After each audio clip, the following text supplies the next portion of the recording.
Hey guys, it's Fentony. Episode 6 of The Lord of the Rings, The Rings of Power, is the best episode so far, and overall, a pretty good hour of fantasy television. Guys, I even liked Galadriel in this episode. But yes, before we start, if you enjoy what you see here, please consider subscribing, throw a like on the video as well, all that good YouTube stuff. But yes, let's get straight to it. So for me, the show has been very hit or miss. The first 5 episodes had major pacing issues. Sometimes not much happened. The episode ended in the same place it started at. And at times the characters and the plot left me scratching my head. Not because they were overly complicated, but rather the opposite.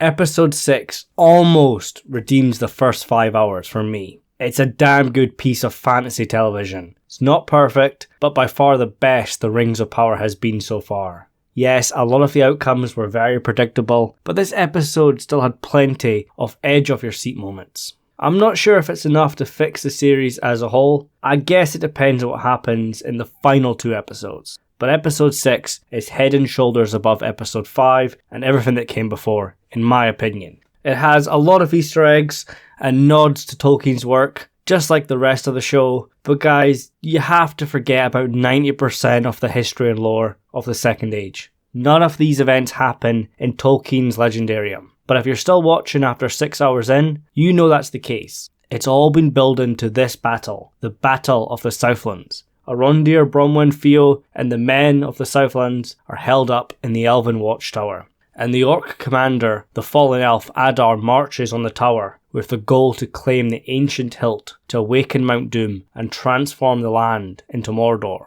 a land where the orcs can walk in the day because the sun will be blocked out by the shadow, smoke and ash. But luckily for the Southlanders, Galadriel and the Númenóreans are on their way. But the question is, will they make it in time? And if we're being honest, they probably shouldn't have, because this series has a major issue with timing and travel, and there's no way the Númenóreans could get to the Southlands in time. Then they have to land in Middle-earth and travel a day up the river, and then a day's ride, as stated in this episode.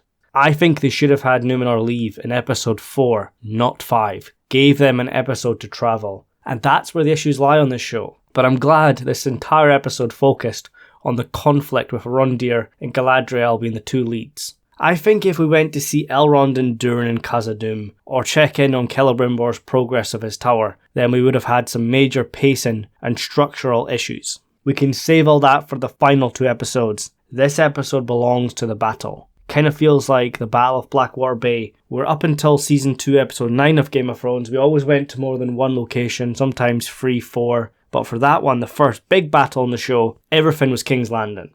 And overall, I think the battle is well done. We can sit here and argue about real-life battle tactics all day, but when has Hollywood ever been accurate to what happens in battles in the past, in real life? And just like many other fantasy and medieval battles, it's dramatic, it's stylish, but I'm glad this episode had its limits. It was a tad too bloody and brutal at times. Kind of felt like I was watching something from Game of Thrones rather than Peter Jackson's Lord of the Rings, but I don't think it was excessive. But I think this has to be the limit. But for me, my favourite moment was Arondir versus the massive orc, who I'm dubbing as the Big Show. I kind of expected something like Legolas versus Bolg, where Arondir gets dominated for the most of the fight because he's smaller, but he manages to outspeed and outskill the larger opponent. No matter how hard Arondir fought, he was outmuscled. He was thrown around like a rag doll. He was dead if Bronwyn didn't save his ass by stabbing the orc from behind. I was honestly expecting a tribute to the Siege of Helm's Deep. Almost a play-by-play repeat. But that did not happen. There was no way the Watchtower would hold out for long, and once the orcs were inside the keep, that was it. So Arondir's plan is to abandon the keep and topple the tower to crush the trapped orcs. And there was a hint in the last episode that this would happen. But I still like how Arondir, and in turn the writers, are thinking out of the box. And Arondir has planned this out pretty well. He later traps the enemies between the flames and rains fire from above with his fellow archers. But of course, in the initial battle in the village, we get the twist where the enemies were in fact just a handful of orcs and mostly men disguised, who sided with Adar. You could probably go back, now you know about the twist, try to find out which ones are humans, which ones are orcs, try to find the inconsistencies, but that's not the point. In the heat of battle, it's a sad truth to find out you're fighting your own. People they grew up with, people they might be neighbours with. But of course, Numenor is going to save the day, like Gandalf and Theoden arriving at Helm's Deep or Pelennor Fields, respectively. That was predictable. It's in the trailers. We knew they were going to have a big cavalry charge. But overall, the battle was good. It wasn't Helm's Deep, nor Hardhome, or even Battle of the Bastards, but it's still a solid effort. But I think we all knew that once Numenor arrived, daylight came, the heroes were victorious, it was always going to end with the awakening of Mount Doom. I think we all knew the sword would unlock the mountain, and I did expect it to be a bit more magical. Instead of Waldreg just placing the sword inside the key and turning it, and then unleashing a river which flows through the tunnels into the volcano, it did look awesome, especially the final shot of Galadriel facing down the storm, but I kind of expected a bit more of the unseen world or some other magical element. And yeah, speaking of Galadriel, I actually liked her in this episode, and I haven't done that at all for 5. She's still the same character, and she has her moments of anger. She's incredibly overpowered, but she's also very ancient and wise in this episode. And I actually would rally behind her, just like Arondir felt inspiration when he seen her. I even cheered when she was in pursuit of Adar, saying the very same elven phrase for ride faster, Noralim, which is what Arwen said in the movies and what Glorfindel said in the books. But I think Adar was the MVP. He was a very interesting concept in his first appearance, but I didn't think he was fully fleshed out enough, until now. We knew that he was a father figure to the orcs, and he wants to make a world for them, but episode 6 doubles down on that idea and expands it even more. From him performing the elven tradition just like Arondir of planting seeds before the battle, and of course where his backstory is revealed to Galadriel. He's not evil for the sake of being evil. He was taken by Morgoth, tortured and corrupted into this new form of life. A life that Galadriel compares to an abomination. But he reminds her that he and his children are still creations of Eru Iluvatar and his secret fire. Because Morgoth cannot create life, he can only corrupt it. They went really deep this time. Adar really truly cares for his children, and his character makes the orcs feel more than just an endless horde. I suppose that's the point though, because once Sauron takes over Mordor, that's what they become. They lose their hearts, their minds, their culture, they just become the Dark Lord's slaves. They side with him out of fear and necessity, rather than love for their commander and his beliefs.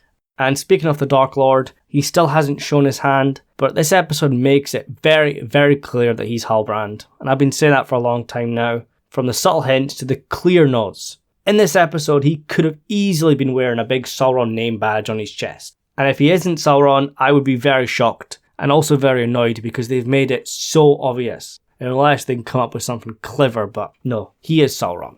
And it turns out Sauron was in the fortress up in the Northern Waste before episode 1, messing about with the unseen, using orcs in his experiments, to somehow heal Middle-earth and establish order under his rule. Because Sauron is not like Morgoth, he does not want to destroy creation, Sauron wants to dominate and establish order.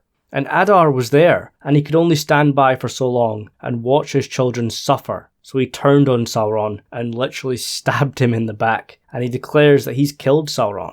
And more evidence to back up Halbrand being Sauron is the fact he's angry with Adar. He wants to kill Adar there and then, and Halbrand says to him, "Do you remember me?" And Adar doesn't, then goes on to ask if he harmed someone Halbrand loved. Adar doesn't remember Halbrand because Halbrand is just one of Sauron's many disguises. The main Sauron form that we saw in episode 1 might be the same actor, but with enough differences. Or maybe Sauron never showed his face to the orcs because he's always concealed in a helmet or a crown. But I definitely think Halbrand is Sauron now. Anything else would just be dumb and creative suicide. But I'm kind of worried about Sauron not wanting to go to Mordor because he feared Adar. Maybe he's got PTSD or something. Like I said, he wanted to heal Middle-earth and establish order under his rule. But maybe Adar's mutiny affected Sauron emotionally, and he decided to abandon his plans. But of course, that all changes when Galadriel helps to find the very evil she wanted to destroy. And of course, Galadriel was also betrayed by those closest to her. By her company, by Elrond, by Gil-galad. She was cast aside for her beliefs, just like Sauron. And the similarities are actually very striking. And I think this will be the entire premise moving forward, will be the similarities between Galadriel and Sauron. But eventually, their beliefs divide them even more and they become the two figureheads, the two enemies on the chessboard. And guys, I'm actually very excited for the next episode. Mount Doom has awoken, We will see the aftermath of everyone trying to survive the fire and the fumes. And of course, outside of the walls of Mordor, this will be seen by the Harfoots. It might even be seen by lands further to the west. The dwarfs and the elves are working closer to forging those pesky rings. But the question is, when does the One Ring come into play? Is Sauron manipulating Celebrimbor? Or once he takes over Mordor, by the end of Season 1, will he just show up in Eregion after hearing about Celebrimbor's forge? And remember, Sauron has his own dark forge now in the fires of Mount Doom. This episode answered a lot of questions, but it also left us with more. And I'm hoping the final 2 episodes can match or even exceed this one. But guys, I'm not saying this episode was perfect. I think they overused incorporating lines from other works of Tolkien. I'm sure there was a line from Sam's speech thrown in by Bromwyn, and they've been doing this since episode 1. It's not a massive deal, so I'll let it slide, and this episode deserves it. Best one so far, good stuff. But yes, thank you so much for watching, and I'll see you soon.